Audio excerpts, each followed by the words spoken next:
NJC को null and wide कर दिया गया था। अब नए सुप्रीम कोर्ट के जो चीफ जस्टिस आए, सुप्रीम कोर्ट के जो चीफ जस्टिस ऑफ इंडिया नए बने हैं, उन्होंने कहा हम इसको रिकंसीडर करते हैं। और मैंने इससे पहले भी आप लोगों से डिस्कशन किया था न्यायिक शक्तियों के पृथक्करण में। हमारे संविधान का मूल भाव क्या है कि तीनों शक्तियां, विधायिका, कार्यपालिका और न्यायपालिका, ठीक है, तीनों क्या होंगी? बैलेंस में होंगी। ये तीनों बैलेंस में होंगी। लेकिन पिछले कुछ समय से न्यायिक सक्रियता यानी जुडिशियल एक्टिविज्म क्या होता जा रहा है? बढ़ता जा रहा है।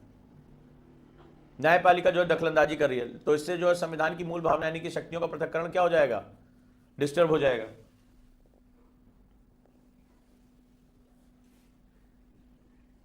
तो अगर एनजेसी आ जाएगा तो क्या होगा? जो कॉलेजियम सिस्टम है यानी सिस्टम विद इन सिस्टम, यानी हम ही जज हैं, हम ही जज को प्रमोशन दे रहे हैं, किस बेसिस पे दे रहे हैं किसी को नहीं पता। तो लोकतंत्र में इस तरह की बंद संस्थाओं का कोई स्थान नहीं होना चाहिए।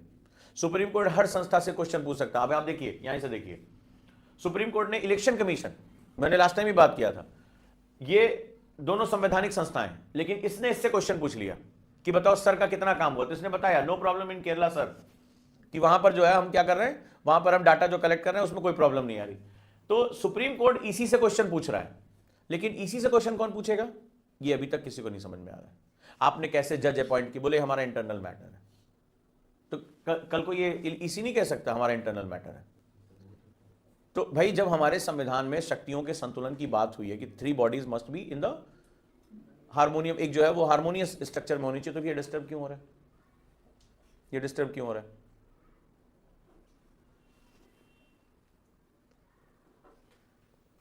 तो एनजेएसी लाने की बात हो रही है, जरा समझते हैं।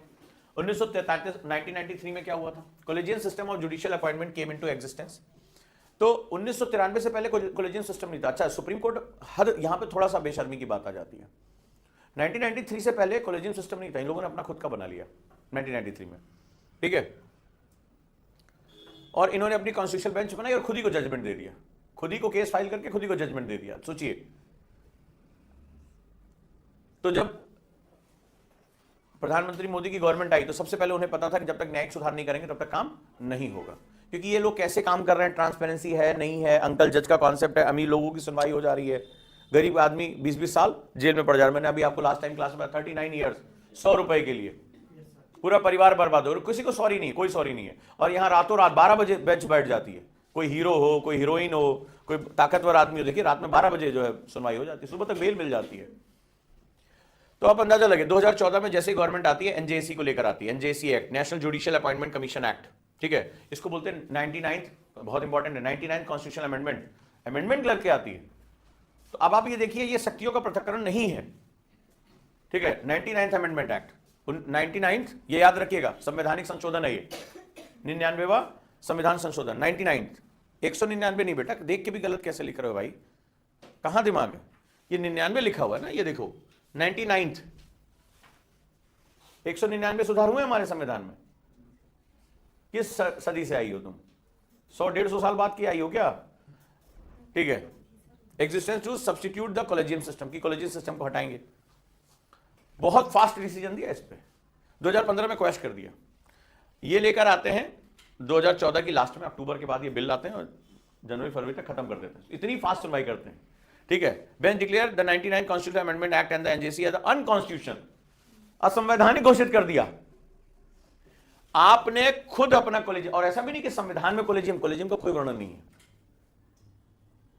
अब ये क्या है? ये ताकत, दादागिरी तो है क्या? ये लोकतंत्र की भावना के साथ है? दादागिरी है। बाबा साहब ने कहीं ऐसा नहीं बताया, इन्होंने 1993 में खुद ही को कॉन्स्टिट्यूशनल बेंच बनाई, खुद ही बैठे, खुद ही सुना और कॉलेजियम बना लिया। कौन रोकेगा? इनको एक पद दे दिया गया है, आपको शायद पता नहीं, इनके पास एक बहुत ड्रैकोनियन पावर है। कहां रोके? बनाए तो ये कानून बनाए, ये संसद नहीं बनाया ना, और वो भी कॉन्स्टिट्यूशनल अमेंडमेंट करके बनाया, संविधान संशोधन करके बनाया। संविधान के अनुसार से जाके इनको कह सकते हैं कि नहीं कह सकते। ये कानून इनके पास पहुंच रहा है, इसको नल एंड वाइड कर दिया इन्होंने। और आज की डेट में ये माना जा रहा है जो अदृश्य राज्य है, ये जो वकील बड़े बड़े हैं सब विदेशों से पढ़कर आए हैं, जो जज हैं वो सब विदेशों से पढ़कर आ रहे हैं।